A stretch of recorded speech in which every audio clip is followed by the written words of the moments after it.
क्या हम विरोध करने का सही तरीका अभी तक सीख सके हैं, या अभी भी इस बारे में हमें शिक्षित होने की जरूरत है? दरअसल पिछले कुछ दिनों से ये चीजें मेरे दिमाग में बहुत घूम रही थी और मेरी समझ में नहीं आ रहा था कि मैं आपके सामने अपनी बातों को किस तरह से रखूं। क्या मांगे मनवाने के नाम पर हम किसी तरह की ब्लैकमेलिंग को बढ़ावा दे सकते हैं, या क्या अपनी मांगे मनवाने के लिए धरने, प्रदर्शन और तोड़फोड़ का सिलसिला हमेशा इसी तरह जारी रहेगा? सोचने वाली बात है।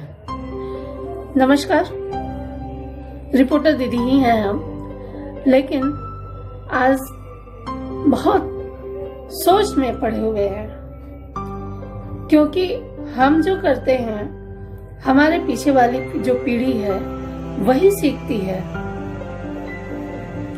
ज्यादा दिन नहीं हुए 26 जनवरी को ट्रैक्टर रैली में जिस तरह से चीजें हुई, जिस तरह से हमारे तिरंगे के बगल में एक और धार्मिक झंडा लगा दिया गया। कुछ लोग कह रहे हैं कि तिरंगे को हटाया गया, कुछ लोग कह रहे हैं कि तिरंगा वहीं था, उसके बगल में हटाया गया। जो भी हो, और इसके समर्थन में दलीलें भी दी जा रही हैं। क्या हम अपनी मांगों को मनवाने के नाम पर इतने स्वार्थी हो सकते हैं कि हमें आसपास कुछ भी ना दिखाई दे? ठीक इसी तरह शाहीन बाग मामले में भी हुआ था।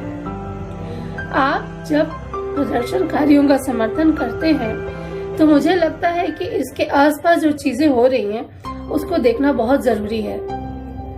और मुझे तो लगता है कि एक बार हमें ठहर कर सोचने की जरूरत है, क्या जय जवान के साथ जय किसान हम हमेशा के लिए लगा पाएंगे? खासतौर से जिस तरह की हरकतें हुई और जिस तरह से पूरे मामले में लीपापोती करने की कोशिश की जा रही है। कानून अपनी जगह है, विरोध अपनी जगह है, समर्थन अपनी जगह है, पर अपनी बातों को मनवाने के लिए जो रास्ता किसान संगठन अख्तियार कर रहे हैं वो किसी भी रूप में जायज नहीं है।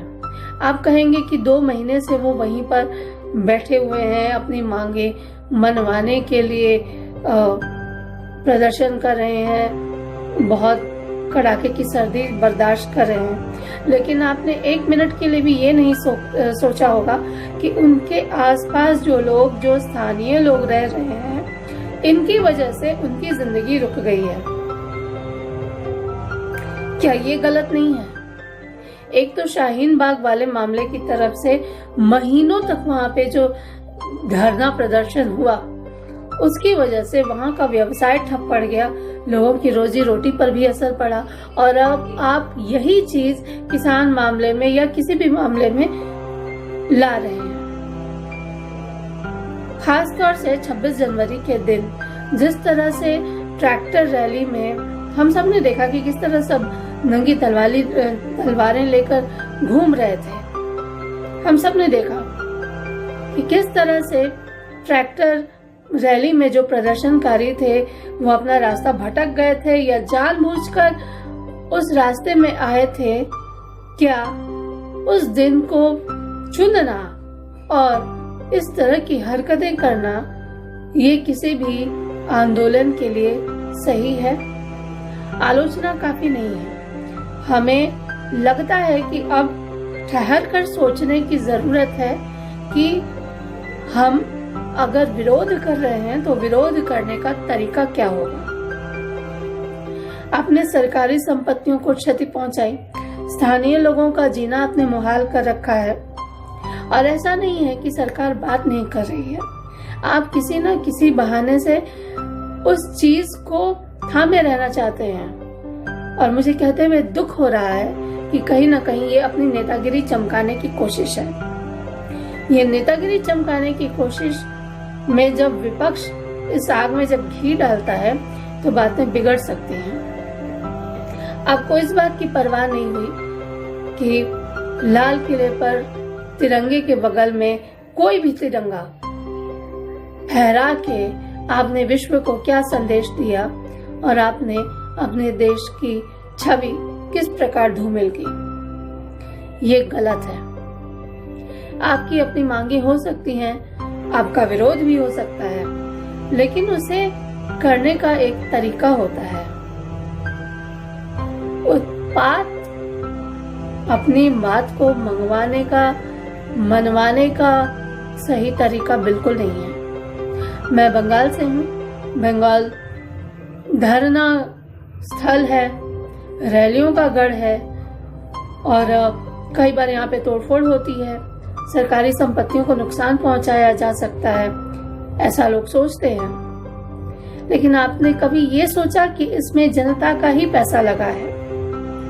आप सरकार से बदला निकालने के लिए जनता की ही संपत्ति को क्षति पहुंचा रहे हैं, अपनी ही संपत्ति को नुकसान पहुंचा रहे हैं, क्योंकि टैक्स तो आप भी देते हैं। और रही बात किसान की, तो मैं पूछती हूँ कि इस देश को बनाने में किसका योगदान कम है? क्या मजदूरों का योगदान कम है? क्या डॉक्टरों का योगदान कम है? या इंजीनियरों का, या वैज्ञानिकों का, या किसी भी प्रकार के सफाई कर्मी का? हमें अगर जय बोलनी है तो हम इन सब की जय क्यों नहीं कहते, या क्यों नहीं कहना चाहिए? आज अगर लाल बहादुर शास्त्री होते तो शायद इस नारे को सबसे पहले वही वापस लेते। आंदोलन के नाम पे, धरना प्रदर्शन के नाम पे जिस प्रकार की तोड़फोड़ और जिस तरह का उत्पात, या एक तरह से कहें कि आतंक फैलाने की जो साजिश है, उसे स्वीकार नहीं किया जा सकता। कहीं ना कहीं इस पर रोक लगाने की जरूरत है। कहीं ना कहीं जब हम ये सोचते हैं कि सरकार के कुछ दायित्व हैं, सरकार की कुछ जिम्मेदारियां हैं, तो हमें ये भी सोचना पड़ेगा कि जनता के रूप में, भारत के नागरिक के रूप में हमारी भी कुछ जिम्मेदारियां हैं, और उन जिम्मेदारियों को हम किस तरह से निभा रहे हैं। सरकार अकेले सब कुछ नहीं कर सकती, आपको अपनी भूमिका तय करनी होगी। चाहे किसान हो, चाहे मजदूर हो, चाहे कुछ भी हो, किसी भी सूरत में इस तरह के उत्पात, इस तरह के आतंक की इजाजत ना तो दी जा सकती है, न दी जानी चाहिए, और न ही इसे बर्दाश्त करना चाहिए। ये सीधे सीधे राष्ट्र की छवि को धूमिल करने की कोशिश नहीं है, बल्कि यूं कहा जाए कि आतंकित करने की कोशिश है। 26 जनवरी, 15 अगस्त एक ऐसा दिन है जो हर भारतीय के लिए बेहद पवित्र दिन है। आपने इस दिन को अपनी रैली के लिए चुना, यही सबसे गलत बात थी। आपने चुनाव ठीक किया, लेकिन ट्रैक्टर रैली के नाम पर जिस तरह से आपने नंगी तलवारें फैलाई, या जिस तरह से पुलिस वालों के साथ बदसलूकी की, वो भी किसान के ही बेटे हैं। आपने अपने बच्चों को तलवारों से मारा और धक्का मुक्की की, कितने ही पुलिस वाले घायल हो गए। लेकिन दुख की बात है कि हम इनके बारे में नहीं सोचते हैं। वो लोग जो कभी सीमा पर हमारी सुरक्षा करते हैं, जो हमारे घरों में हमारी सुरक्षा करते हैं, अगर हम उनके बारे में नहीं सोचेंगे तो कौन सोचेगा? और कम से कम उस दिन के बाद मेरे लिए जय किसान कहना बहुत कठिन है। मैं नहीं कह सकती। अगर जय हो तो भारत के हर नागरिक की हो जो राष्ट्र के निर्माण में सृजनात्मक और सकारात्मक तरीके से लगा हुआ है। इस तरह के धरने, प्रदर्शन और आंदोलनों को, उनके तरीकों को समर्थन करना मेरे विचार से राष्ट्र के साथ अन्याय करना है। बात गंभीर है। एक बार सोचिएगा जरूर कि आप अपने पीछे विरासत के नाम पर क्या छोड़कर जा रहे हैं, क्योंकि आज आप जो कर रहे हैं, कल वो आपके बच्चों के सामने आएगा। आपने एक गलत मिसाल पेश की है, इस बात को मानिए। ये मामला बहुत गंभीर है, इसलिए बात हंसी मजाक में हमेशा की तरह नहीं हो सकती थी। इसलिए मैं भी आज थोड़ी सी गंभीर मुद्रा में हूँ, क्योंकि आज ठहर कर रुक कर सोचने की जरूरत है कि कहीं ना कहीं स्थानीय नागरिकों की भी जिम्मेदारी है, उनके भी कुछ अधिकार हैं। आप किसी भी प्रकार के धरने और प्रदर्शन के नाम पर वो अधिकार नहीं छीन सकते। अब बात करते हैं किसान की। बात न्यूनतम समर्थन मूल्य को लेकर है और ये भी है कि उनको सब्सिडी जो भी दी जाती है उसको लेकर बहुत सी बातें हैं, और इनमें सबसे जो प्रमुख बात है वो ये आ रही है कि उद्योगपतियों से बहुत नफरत है। ये डर है कि उद्योगपति कृषि को अपने कब्जे में लेंगे। मुझे लगता है कि एक बार आपको ठहर कर सोचने की जरूरत है, क्योंकि हमारी समझ में कृषि और उद्योग दोनों ही एक दूसरे से अलग नहीं है, एक दूसरे के पूरक नहीं है। उद्योग को भी कृषि जनित फसलों की जरूरत है और कृषि को भी उर्वरकों की जरूरत है, ट्रैक्टर्स की जरूरत है, खेती करने के औजार की जरूरत है, और आप वो खेत में नहीं उगा सकते हैं। जिस प्रकार आपको अन्नदाता कहकर हम सम्मान देते आ रहे हैं, 26 जनवरी की घटना के बाद आपने उस अपनी प्रतिष्ठा में दाग लगा दिया है। हम आपका वो सम्मान नहीं कर सकते हैं। उद्योगपति ही हैं जिन्होंने रोजगार दिया, देश के विकास में जिनकी बड़ी साझेदारी है, और हम कहते हैं कि आप खुद आगे बढ़ना क्यों नहीं सीख सकते?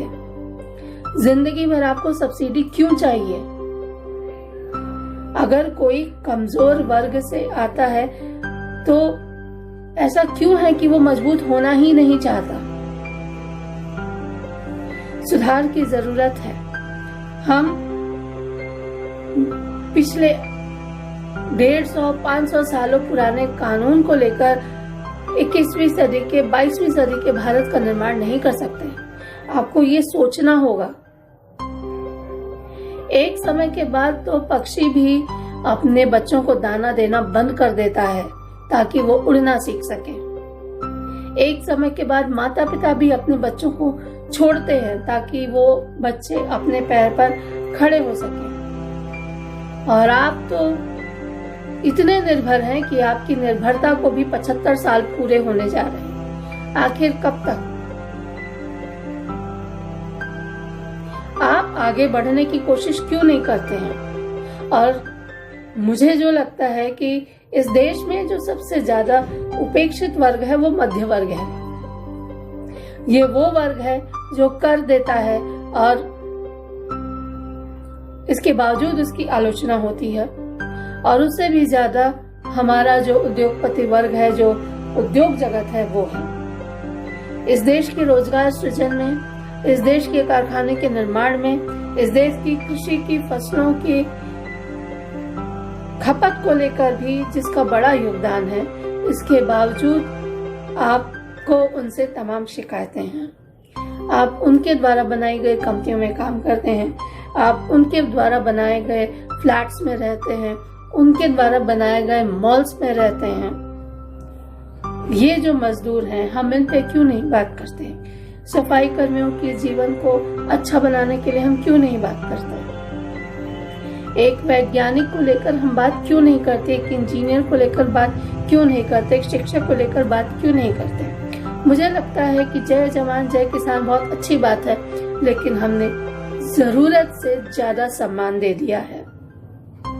जवान तो फिर भी समझ में आता है, जो सीमा पर खड़े रहकर अपनी जान दांव पर लगाकर हमारी सुरक्षा कर रहे हैं।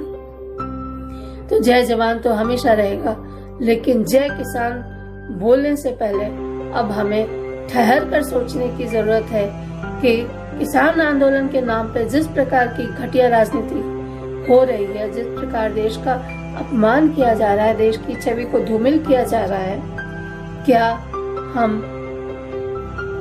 उस किसान संगठन के नाम पर राजनीतिक रोटियां सेकने वालों को वो सम्मान दे सकते हैं जो अपनी मांगे मनवाने के लिए ब्लैकमेलिंग, उत्पात, हिंसा की आड़ लेते हैं? और ये क्या भारत की आम जनता का अपमान नहीं है, देश का अपमान देश की जनता का अपमान है, हमें यही लगता है।